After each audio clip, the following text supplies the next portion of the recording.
time, we'll just go ahead and move right on to the next one. Our next presenter is Josh Kelly. He works for Mountain True, and he is going to talk to us about invasive plants in glades. And just one quick announcement: put the link for the CEUs in the chat. So make sure you guys are signing up for that. Josh, take it away when you're ready.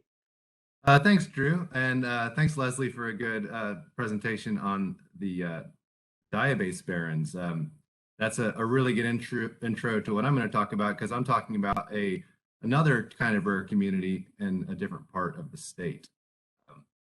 Let's see if I can get my sharing going. Looks like that's working.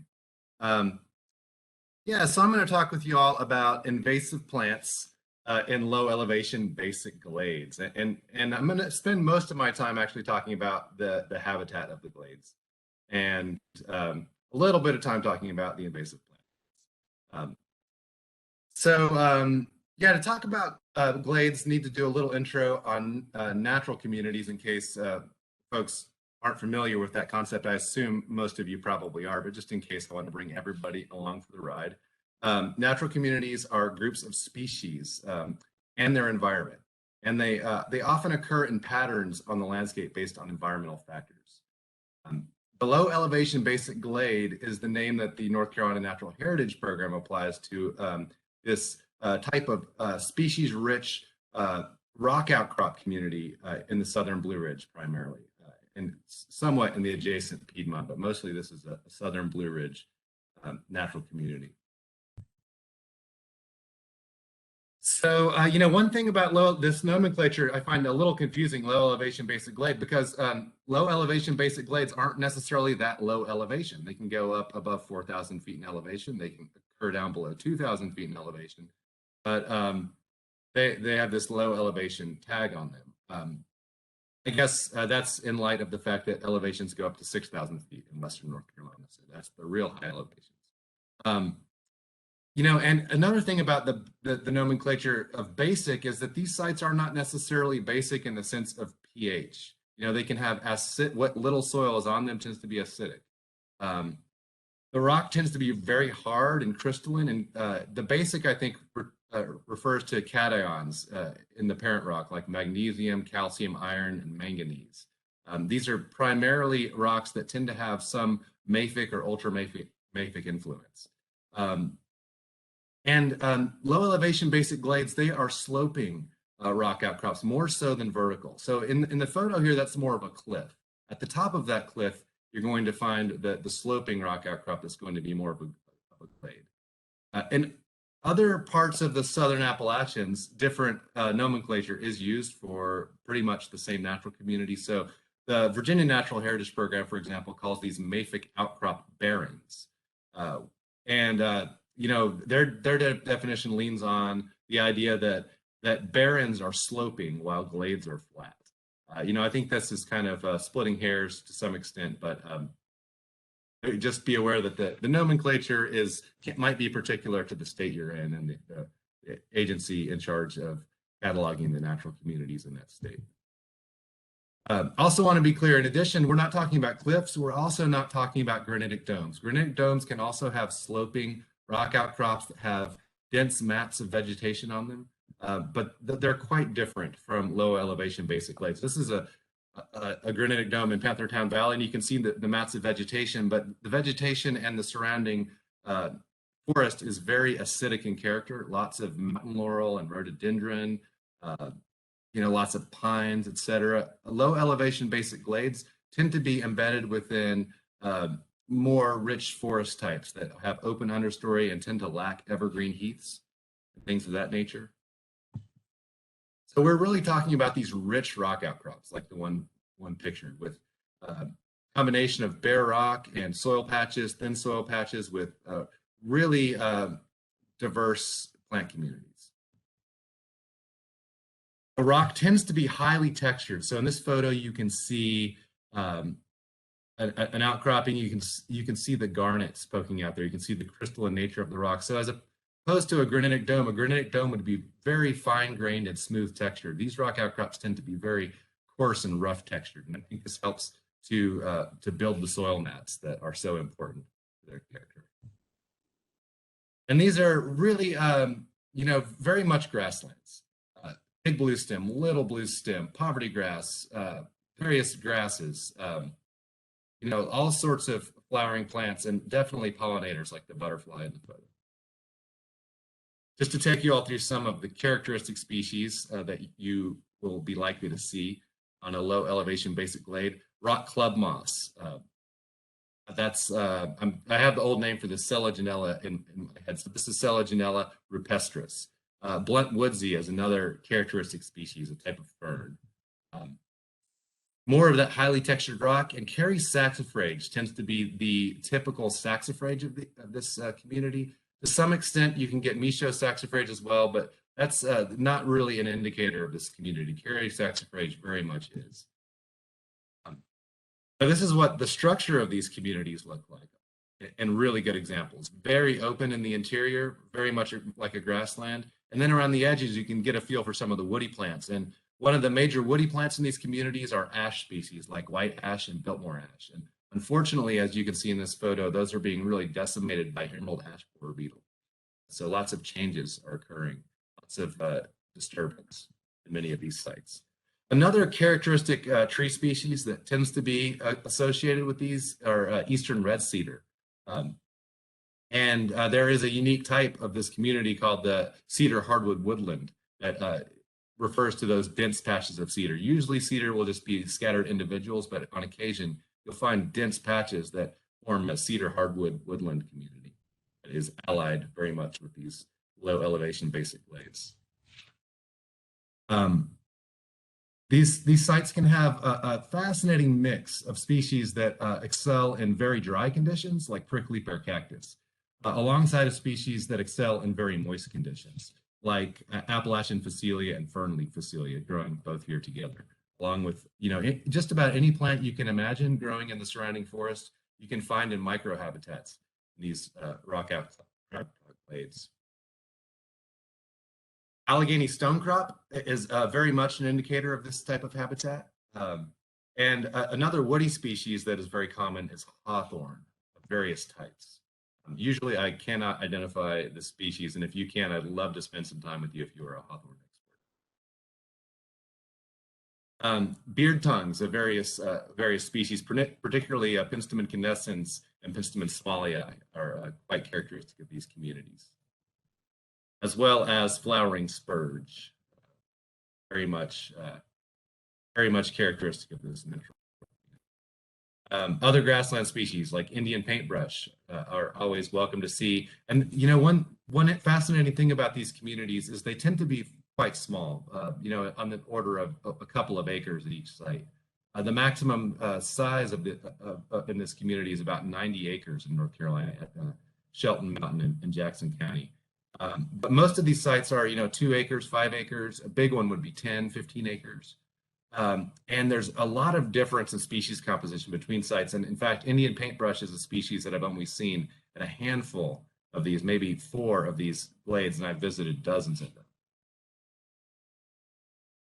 Shooting star, Primula media, is one of the rare species in North Carolina that is pretty abundant on low elevation basic glades, especially the glades that aren't so low elevation, the ones that are above 3,000 feet in elevation and have some seepage, tend to have shooting star. And Chauncey's coneflower is a very rare coneflower, only known from a few sites in North Carolina. I believe just Buncombe and Graham County, perhaps, are the 2 counties where it's known from. This, however, can be really abundant at times on glades. Especially in Buncombe County, it can almost be weedy around some of them. But again, does not occur at all of them. It's very spotty, and there's a lot of diversity between the species composition in each glade. Fameflower is a really nice and very charismatic species that you're going to see in these spots.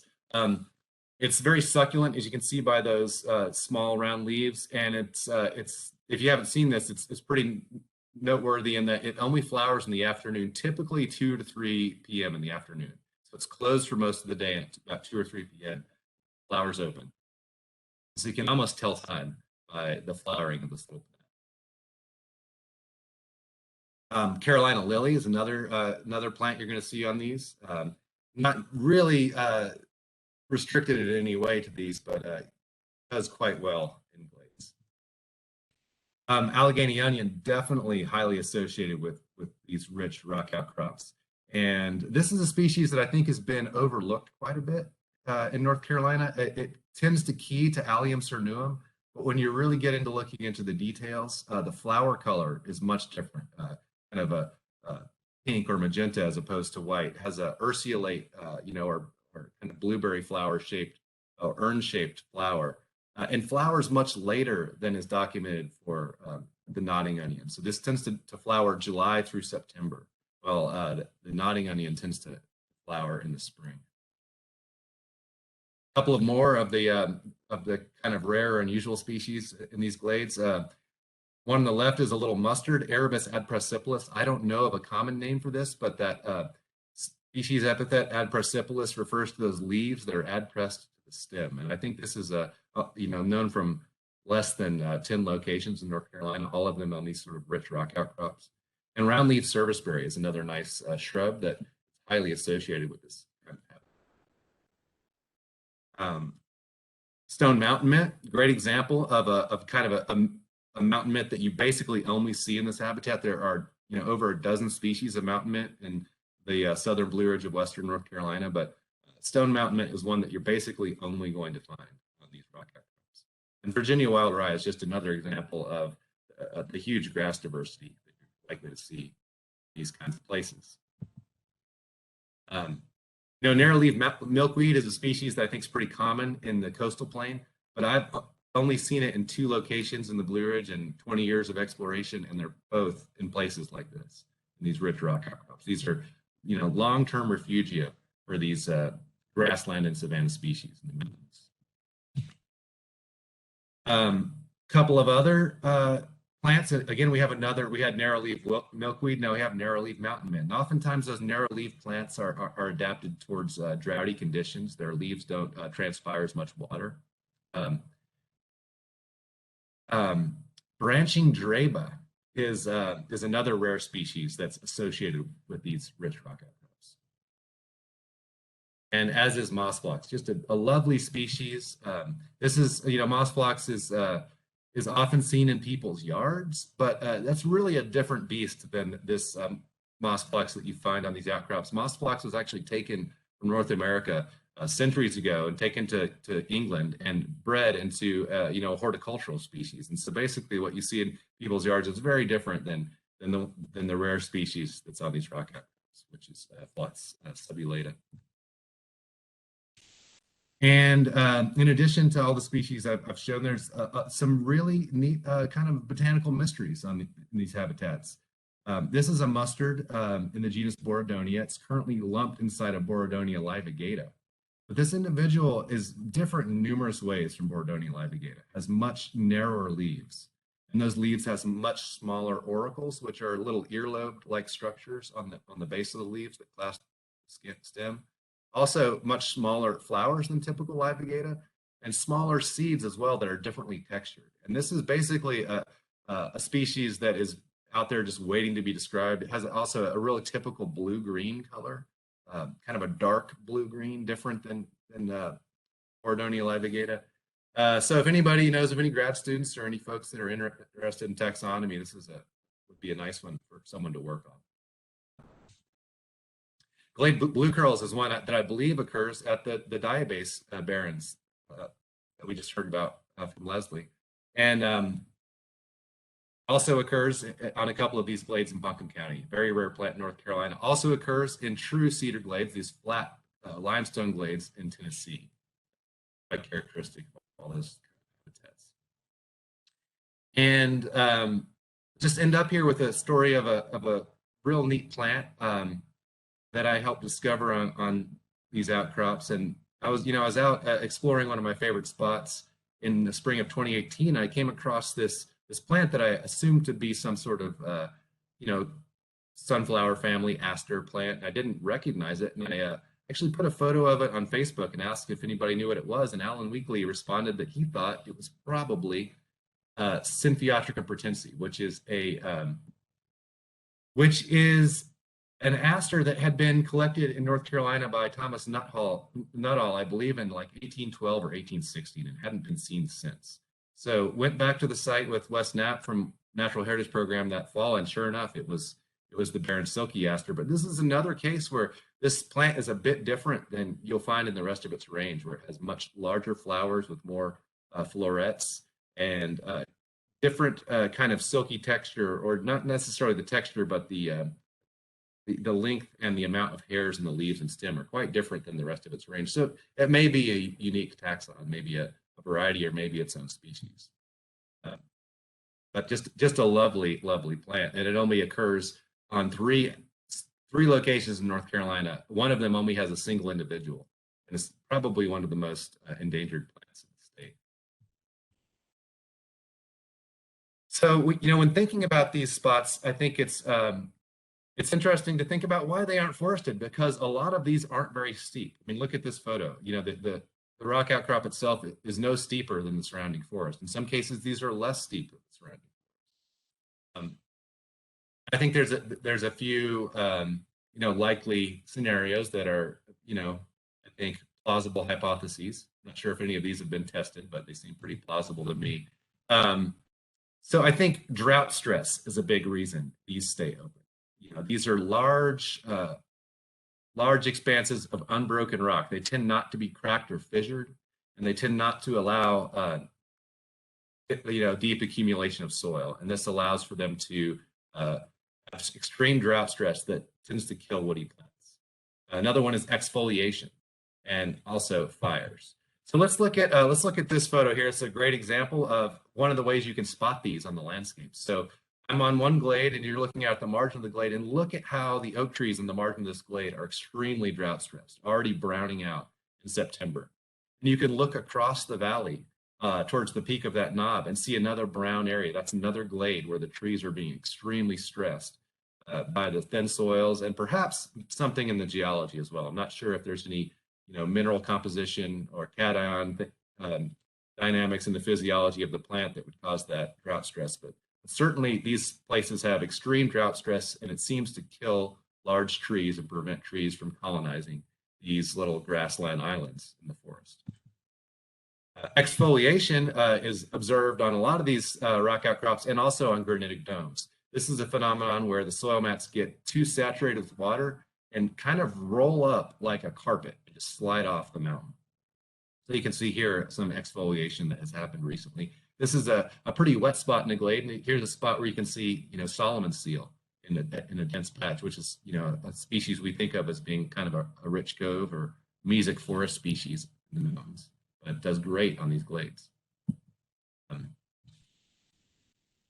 When looking at the distribution of low elevation basic glades, or mafic outcrop barrens, or whatever you like to call them on the landscape, they make a pretty definable pattern through sort of the center of the Southern Blue Ridge, from North Georgia up through North Carolina, and kind of stop around, for the most part, around Yancey or Mitchell County. They're very abundant in a few counties like Macon, Jackson, and Buncombe counties in the mountains.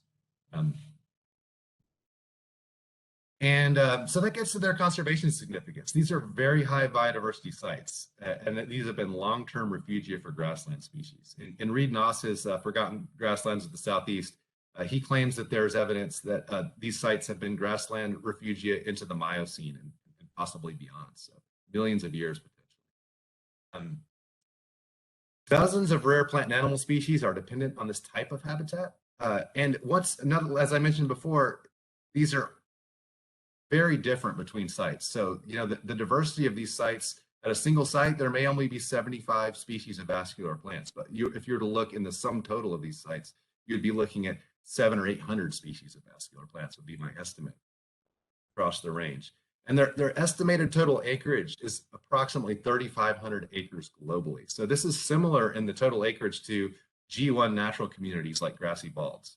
I think because these are they're more numerous, I think they're somewhat overlooked, and I think also because they may not have historically been recognized as distinct from other rock outcrops. They have been somewhat overlooked, but 3,500 acres globally is not much. The Southern Blue Ridge ecoregion is over 9 million acres, so this is just a tiny tiny fraction of a percent of the land cover in this area. And unfortunately, despite the fact that these are rock outcrops and they're somewhat resistant to human will and desires, they have a lot of threats. I'd say the biggest threat to these is non-native invasive species, but they're also threatened somewhat by development. And the main way development threatens these is by fragmenting the surrounding landscape and introducing invasive species. And finally, fire exclusion, I think, is a long-term threat as well. Because I think in many cases, these sites were somewhat larger, and that the margins of these sites are building soil and are recruiting woody plants that are shading out the habitat. So getting on to talking about the subject of this conference. I don't mean to cut you off. I just let you know we got about 5 minutes. Thanks, Drew. I think I'm right on track to finish on time. Perfect. Yep. So yeah, getting on to the subject of this conference, here we have Japanese spirea completely taking over a beautiful glade on Blue Ridge Parkway land. And woody plants really tend to be the problem on these sites. And you can find almost any invasive woody plant you can think of. This is another glade on the Blue Ridge Parkway. This particular one is very near the North Carolina Arboretum overlooking the French Broad River. And that wall of vegetation you see there, that green wall of vegetation, is bush honeysuckle. And I believe it's Lonicera morowii. I don't think it's the more common bush honeysuckle that you see up in the Ridge and Valley in the Cumberlands. But this site is really being impacted by bush honeysuckle, and it's the only site in Western North Carolina I know of that is. So just about any woody plant you can think of can establish on these sites. So this is something that Mountain True has been really concerned about, observing these trends of these rare communities being taken over by invasive plants. So here is Sue Frucci with the U.S. Forest Service and Bob Gale with Mountain True, examining one of these sites that had a bad bittersweet infestation. And we have since entered into an agreement with Pisgah National Forest to provide the funding and people power to treat these sites as the paperwork allows. So far, we have applied for 5 of these sites. We've gotten the paperwork back on 2 of them, and we've completed about 17 acres of work. And we've had great support from just an A team of botanical knowledge in Western North Carolina, including your own Owen Carson and students from Western Carolina, like Brandon Wheeler, and folks like Armin Weiss from Ecoforesters, which is a great organization that does a lot of non-native invasive species control. And so, we've done several days of work doing cut stem treatment of invasives at 2 sites. Primarily at these 2 sites, the threats have been Oriental bittersweet and Tree of Heaven and Japanese spirea, but also some other things like multiflora rose. So just some trends in treating non-native invasive plants on basic glades. Woody species are definitely the worst offenders. Basically anything you can think of, but the worst I would say would be bittersweet privet, Japanese spirea, Tree of Heaven, bush honeysuckle, multiflora rose seem to be the worst at this point. We have mostly been using Trichopyr 4A and generally using cut stem. We have done a little bit of broadcast spraying on extremely thick infestations of bittersweet. And probably the biggest consideration in these sites is that the conditions are super rugged, often requiring miles of hiking to get in there and very steep rocky slopes that are somewhat dangerous to work on. Additionally, there's a lot of rare species here, so having knowledgeable applicators is key in these sites. So I'll just finish up with just some landscape photos of just the diversity of conditions in low elevation basic glades in the mountains. And it's been nice talking to y'all. And if there's any time for questions, be happy to take some.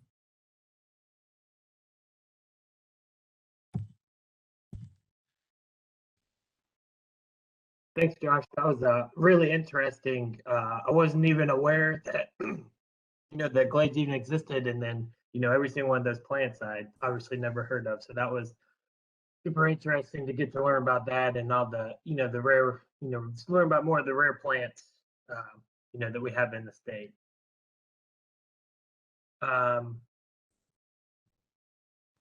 So I don't see any questions. So we'll right at 11:30. So we'll go ahead and move on to our last